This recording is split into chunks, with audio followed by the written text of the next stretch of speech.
지난주입니다. 지난주에 기독교를 처음 믿을 때의 마음 상태, 즉 내면의 상태가 어떻는지 하는 것으로 말씀을 드렸습니다. 그때 기독교를 처음 믿을 때 일어났던 그 내면 상태는 율법으로 말미암아 죄의 정욕이 그 사람 지체 중에서 역사해서 지옥의 열매를 맺겠다. 그렇게 말씀을 전했습니다. 믿었다고 하더라도 내면의 욕망은 율법을 범하게 한다는 것입니다. 이러다 보니까 율법에 대해서 좋지 않는 시각을 가지게 될 수 있었다는 것입니다. 그것은 로마 기독교인들도 그러하였던 겁니다. 율법은 죄의 정욕을 제어할 줄 알았는데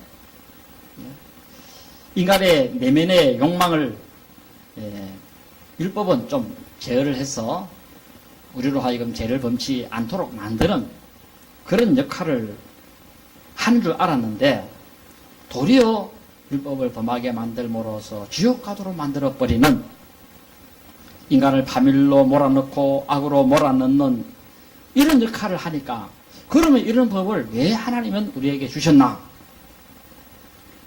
아마 원망을 하게 되었다는 것입니다. 필요도 없는 법, 이서나 마나 정도가 아니라 인간을 더 불행하게 만드는 법, 왜 이런 법을 주셨는가? 사실 그렇진 않습니다. 이 율법 자체가 사회를 유지시키고 국가를, 질서를 유지시키는데 법이 없으면 안 되지 않습니까? 그래서 이런 법을 주신 것인데, 그럼 인간의 내면에 있어서 인간을 개조시키고 인간을 변화시키고 하는 그런 일에는 아주 무능한 그런 모습을 띠고 있다는 것입니다. 이에 바울은 이런 오해를 좀 풀어줘야만 했습니다. 그것이 이제 오늘 본문이라고 하겠습니다. 자, 오늘 본문에서 바울 사도는 율법은 죄가 아니라는 것입니다. 율법은 죄가 아니다. 이게 무슨 말씀이냐 하면은 율법은 악이 아니라는 그런 내용의 뜻입니다. 오늘 본문에 보시면 율법이 죄냐? 그럴 수 없느니라. 율법이 인간의 법의 길을 벗어나게 하는, 인륜을 버리게 만들고 천륜을 버리게 만드는 그런 역할을 하는가 할 때 절대 그렇게 하지 않는다는 것입니다.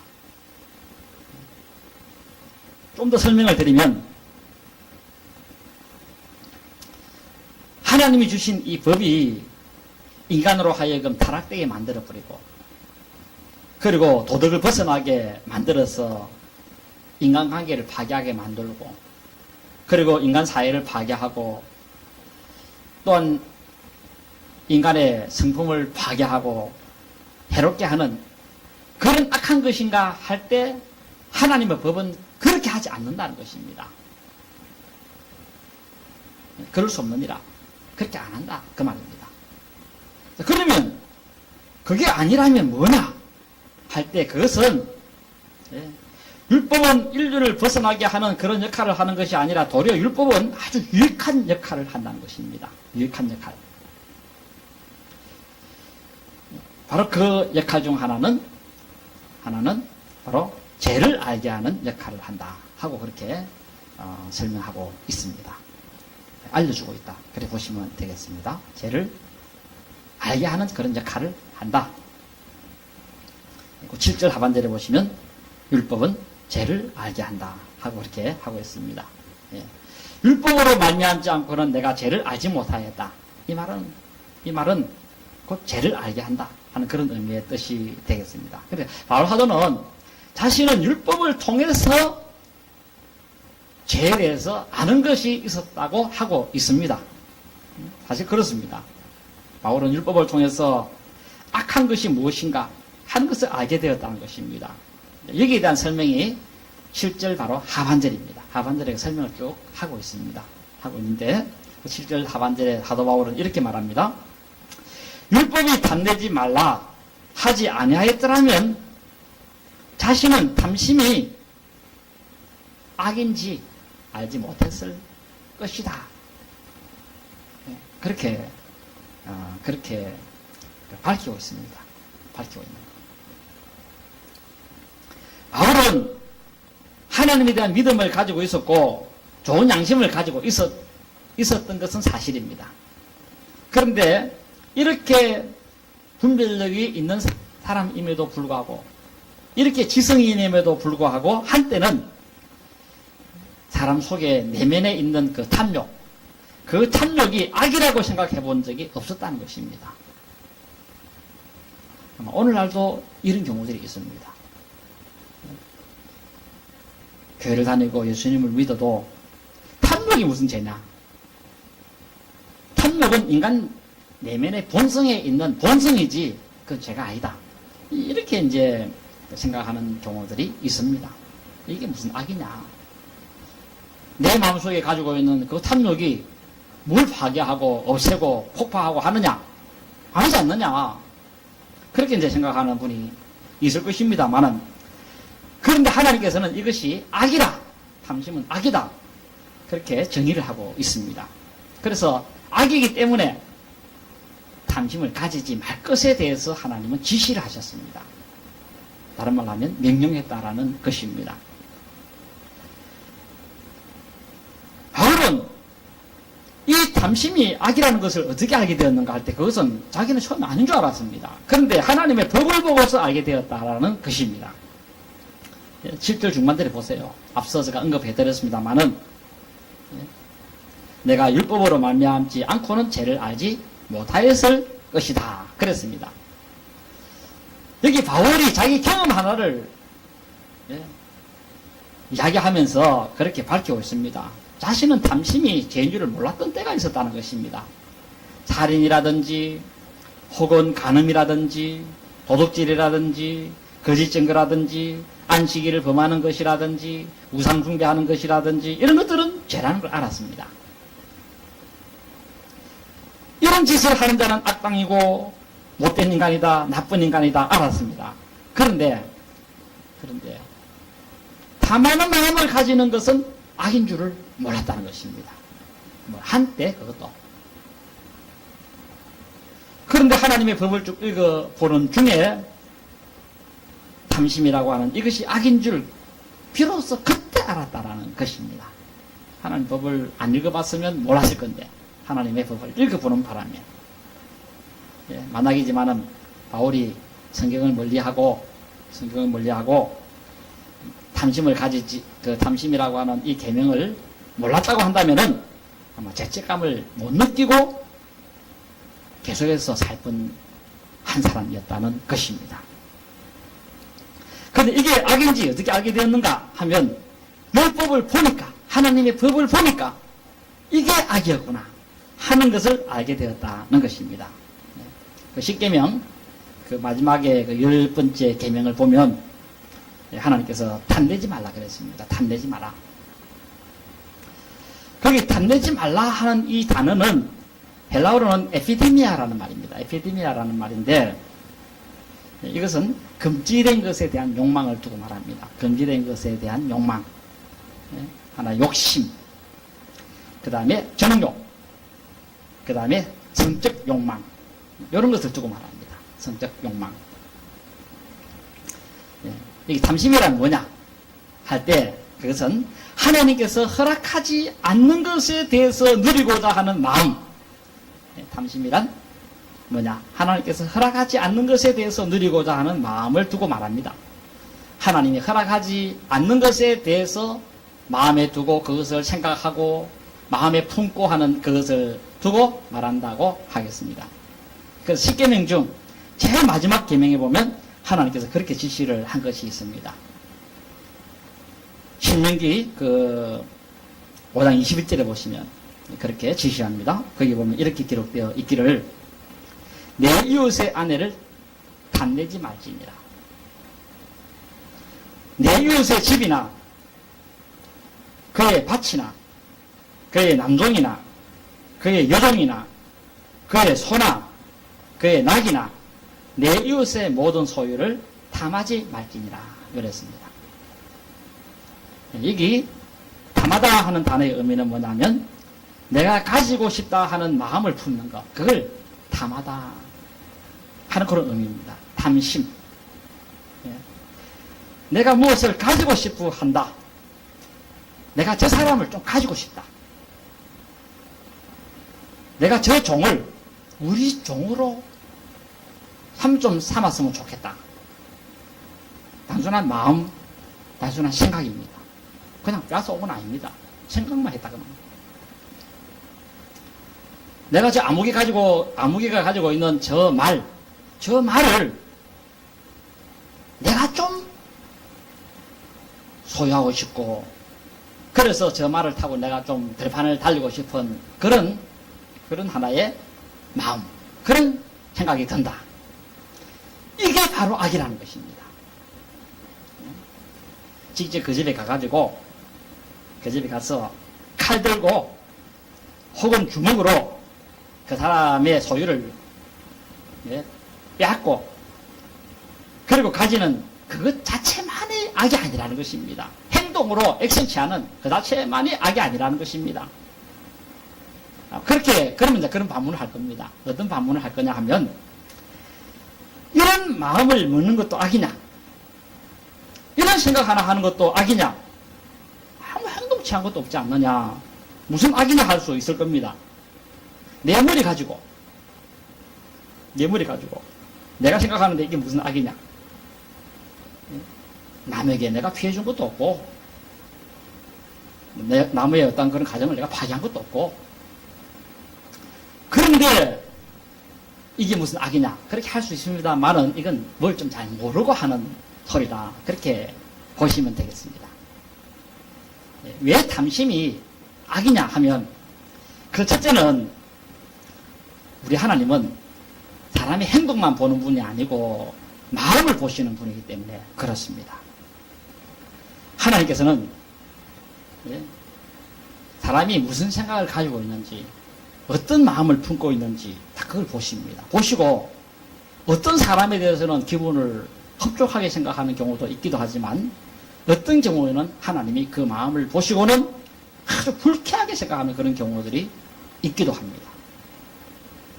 그러니까 불쾌하게 여기도록 만드는 그 자체가 악이라는 것입니다. 우리가 사람에게도 불쾌하게 가지게 만드는 그런 것을 느끼게 만들면 안 되지만은, 특히 하나님에 대해서는 더군다나 우리가 하나님 마음을 불쾌하게 만들면 안 된다는 것입니다. 그런 의미에서 이 탐심이라고 하는 것은 악이라는 것입니다. 악. 남을 힘들게 만드는 거, 이게 악이지 않습니까? 그리고 두 번째, 이 탐심이 왜 악이냐 하면, 이 탐심을 가지게 되면 유혹에 넘어갈 수 있다는 것입니다. 사람에 따라서 안 넘어갈 수도 있지만 넘어갈 수도 있다는 것입니다. 넘어갈 수 있으니 이게 악이 아닙니까? 악. 넘어질 수 있음에도 탐하는 마음을 가진다. 이것은 악이라는 것입니다. 그 자체가. 죄를 안 지을 수도 있지만 거기 가면 죄를 지을 확률이 높은데, 거기 가는 것은 그곳에 간 책임을 그 사람이 면하기 어렵다는 것입니다.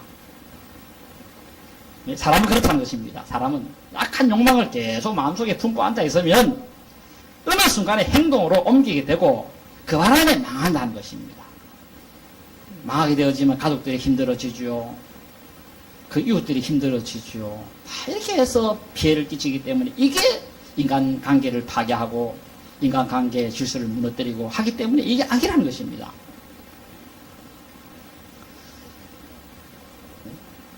탐욕을 품으면 행동이 나오고 그 행동으로 인해서 망하게 되는데, 그러니 욕심이 잉태하면 죄를 낳는다 하지 않습니까? 잉태하면. 욕심을 계속해서 품고 있으면 죄를 낳고, 죄가 크면 장성하면 사망을 낳고, 이건 하나의 원리라는 것입니다. 법칙이라는 것입니다. 그러니 하나님께서 탐심을 가지지 마라 하는 것은 악의 뿌리를 뽑아라는 것입니다. 악의 뿌리를 잘라라는 것입니다. 그 잘라라 하는데 안 자르면 그것은 옳은 행동이라 할 수 없을 겁니다. 사람이 망하는 것이 언제부터 망하는가 할 때, 그것은 탐욕을 품는 순간부터 망합니다. 망한 사람 보세요. 망하는 사람. 딱 조사를 해서 그 무게로 올라가면 그 시발점이 탐욕입니다. 탐욕을 계속 품으면 언젠가는 행동으로 옮기게 되니까. 그래서 망한다는 것입니다. 그리고 세 번째, 탐욕이 악이 되는 이유는 뭐냐면, 예, 그 십계명에 나오는 탐욕을 보면 특히 그렇습니다. 십계명에 나오는 그 탐욕은 욕망을 품으면 십계명에 나오는 그 욕망 넣었죠. 아내를 탐하지 마, 내 이웃의 아내를 탐하지 말고 남종, 여종, 그 다음에 가축, 그 다음에 이웃의 어떤 소유더라도 다 소유를 탐하지 마라. 이거 이제 십계명이 나오는데 그런 욕망을 자기 몸에 품게 되면 자기 몸에게 해롭게 하는 것이라는 것입니다. 해롭게 한다. 하나님이 그 많은 욕망, 그걸 마음에 품게 되면 안달하게 될 거 아닙니까? 안달. 이 안달은 자기 몸과 마음을 괴롭게 하는 것입니다. 이 안달이 뭡니까? 마음이 불타는 걸 말하거든요. 저걸 가지고 싶어서 견딜 수 없는 마음. 그래서 속에 불이 타오르는 거. 그러니 무엇을 못 얻어가도 조바심을 가지는 그런 마음을 가지면 뭐 될 게 아무것도 없지 않습니까? 속이 불타면 몸이 약해지고 결국에는 자기에게도 피해를 입히고 가족에게 피해를 입히고 이웃에게도 피해를 입히고 그러니까 그게 악이라는 것입니다. 악. 그렇기 때문에 이웃에 대한 그 무엇이든지 탐하는 마음을 가지지 말라고 한 것입니다. 나쁜 짓이고 악한 짓이고 해서는 안 될 짓이고 그렇다라는 것입니다. 그리고 그래서 이런 마음을 품게 되면 마침내 불행하게 되어지게 된다는 것입니다. 헛된 욕망, 악한 욕망 이런 것이 들면 안달하게 되고 자기도 괴롭고 인생이 그런 욕망을 안 품고 가도 힘든데 그런 욕망 그까지 무거운 짐을 지고 가니까 얼마나 피곤하고 힘들겠습니까? 하나님께서 허락하지도 않는 것을 가지고 그걸 이루려고 하는 그 어리석은 마음 그걸 가지면 자기 마음만 답답하고 괴롭고 고통스럽고 그렇게 해서 망한다는 것입니다.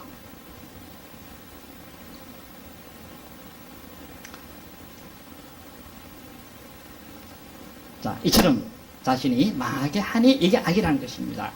자, 그러나 바울 사도는 하나님의 법 때문에 탐심이라는 죄를 알게 됐다 하고 그렇게 사실을 밝히고 있습니다. 자기 경험을 밝히고 있는데 그러니 하나님의 법은 나쁜 것이 아니고 좋은 것이라는 것입니다. 율법은 좋은 것이라는 것입니다. 율법은 사람에게 있어서는 없어서는 안 되는 정말 보배로운 법이라는 것입니다. 이런 악을 깨닫고서 스스로 겸손해질 수 있으니까 얼마나 좋은 법이냐라는 것입니다. 자, 그런데 이렇게 좋은 법이긴 하나 이런 좋은 법에 있어서도 부작용이 있다는 것입니다. 그 부작용이 뭐냐니까 물론 그 법 자체가 잘못돼서 부작용이 아니고 인간의 그 마음이 부패함으로 인하여서 부작용이 생겨진다는 것입니다. 바울이 말하는 그 부작용은 그런 의미입니다. 로마서 8장에서도 그 초반에 그렇게 설명하는 부분이 나오는데 어떤 부작용이 생기는가 하면은 그게 이제 8절입니다. 로마서 7장 8절. 그 7장 8절에 보면 이렇게 말합니다. 그러나 죄가 기회를 타서 계명으로 말미암아 내 속에서 온갖 탐심을 이루었나니 이는 율법이 없으면 죄가 죽은 것입니다. 그랬습니다. 율법은 죄를 알게 하는 좋은 역할을 한다는 것입니다.